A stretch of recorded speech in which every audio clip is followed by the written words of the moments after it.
Hey everyone, Sam Cianelli here. Been a long time since I posted a video, but a lot of stuff going on in my life, a lot of work going on. We'll return you to your regularly scheduled fencing army videos and reaction videos in a bit, but first I'm going to do a tribute video to a gentleman who, although I didn't perform for him, was very influential in a big part of my life, which is drum and bugle corps. If you were a drum corps percussionist in the late 70s through the early 90s, mid-90s, then you were aware of the name Tom Float, who was instructor for a number of drum corps, including Blue Devils when I marched. Tom sadly passed away earlier this year, October 3rd, I believe it was. And like many great instructors, left behind a great legacy in his drum lines. Tom started out in drum corps in the very early 70s. I think it was the Linwood Diplomats in LA. Marched the 72 Anaheim Kingsmen, was co-center snare with Ralph Hardiman, another drum corps legend, when the Kingsmen won the very first Drum Corps National World Championship. Later on moved to the Oakland Crusaders out of Toronto, then Spirit of Atlanta, then Blue Devils, and then Velvet Knights, and then left drum corps and did other things. I think worked on scholastic groups, was part of the Trash Can Trio at Disneyland. Tom had a very smooth, easygoing style. Yo, Holmes, what it is, was a typical thing you hear from him. He never yelled at his people. He got a lot of results out of some very disparate kids. Like in Blue Devils, the year I marched, 84, we had 10 snares. I think only one of them was returning from the previous year. Almost the entire snare was new. And they all came from different programs, and Tom put them together and taught them and then got some great things out of them. What I'd like to do is show some clips of his lines. You see what he did in the activity. First one up is going to be 1977 Oakland Crusaders. Crusaders is famous for one thing, in this case was float's concerned. In semifinals, they won percussion. The corps itself didn't make finals. So the corps was 15th, and they were first in drums. And that's the only time I think everybody ever had a corps that won a caption and didn't make finals. So that would have been his first drum title had he gone the following night, because he probably would have beaten Blue Devils. The clip does not have any video that is with the audio clip, because they didn't record some of these back then. But it's videos, it's other portions of videos from early part of the season. So here's 77 Oakland Crusaders.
Next clip is 1980 Spirit of Atlanta, where again Tom was again caption head. 80 Spirit was a special year for a very sad reason. The reason they were in the corps wearing black armbands or left arms is that one of the brass instructors, actually the brass caption head, Jim Ott, was tragically killed in a car wreck on tour. So he wasn't there for this show. Jim Ott was as legendary horn guy as Tom was percussion. In fact, the brass trophy is named after Jim Ott. This is another example of Tom's writing, a gigantic drum line, and clean, clean, clean. They actually tied with Bridgman for the drum caption. Bridgman won it on a tiebreaker, I think, the general effect, but it should have been, it could have been another time that Tom won drums and didn't quite pull it off. So 1980 Spirit of Atlanta.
Okay, so in '82, Tom moved to Blue Devils, and a lot of Spirits drumming went with him, as a matter of fact. And this is where he had his greatest success. He was at BD for, I think, 9 years, his longest tenure. And at BD, he finally got a percussion win. In fact, this is the clip from it in 1983. It's Paradox, which is a percussion feature. My favorite version of it. I don't like it. I liked it better than like the '82 version. This is the first of the four-peat in drums, which had never been done to that point. '84, my year, was the second year of the four-peat. But this is '83 Paradox, and it's a great drum feature. Apologies for the crappy camera work. Camera work in the '83, '84 time range sucked. There's only way you want to say it when you miss, in this case, the left hand single-handed Shalarando that comes down to a double, and they're focusing on the guard doing nothing. So, sorry about that. '83 Paradox.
Okay, now '84 BD. Okay, gotta plug my own ear.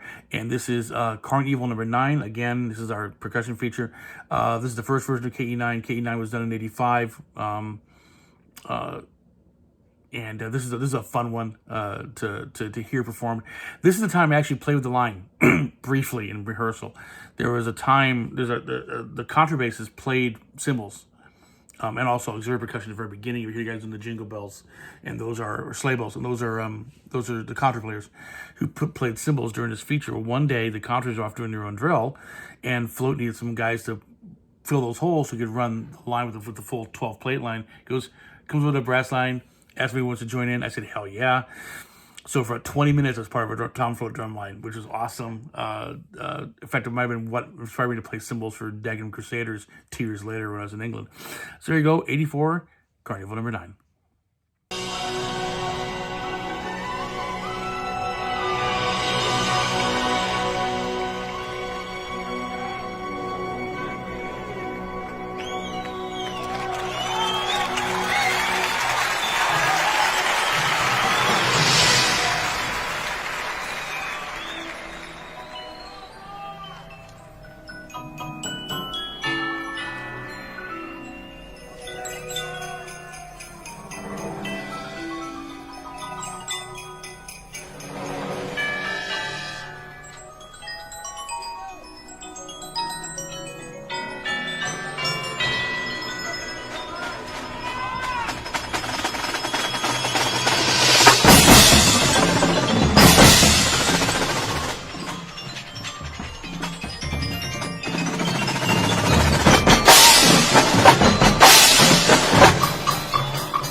Then comes 87. Only Tom Float could put Frank Zappa on the field in Chinda's Arf of You. Weird title, it's Frank Zappa. But it was a great feature. Again, very clean. This is the last year they're on Mylar, because this is the year the Kevlar heads came out that Santa Clara used. And from here on, everything's on Kevlar heads. And it changes how the drumming is done, because there's no reverb. There's no chance of any hiding a mistake with Kevlar heads that you could with Mylar. But here we go, 87 BD, Zappa.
And Tom's last year's BD, 1990. This is the Tommy Show.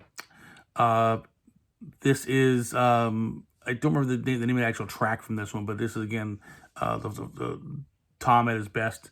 It was a great show. So here you go, 90 BD.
And the last of the videos is 94 Velvet Nights. He was with VK from 94 to, I think it was mid-95.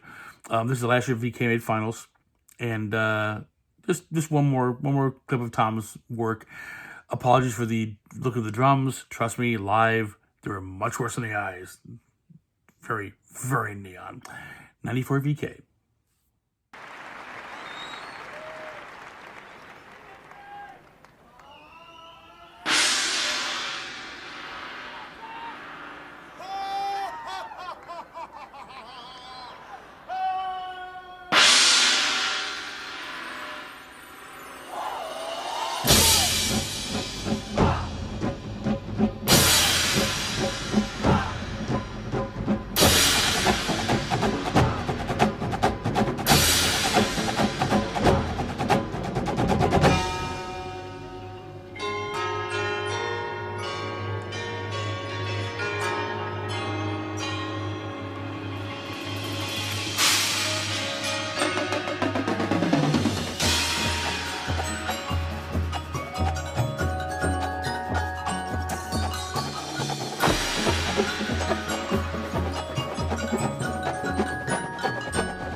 So those are the clips. Hope you enjoyed a little taste of Tom Float. And he was very influential in percussion up really until we lost him.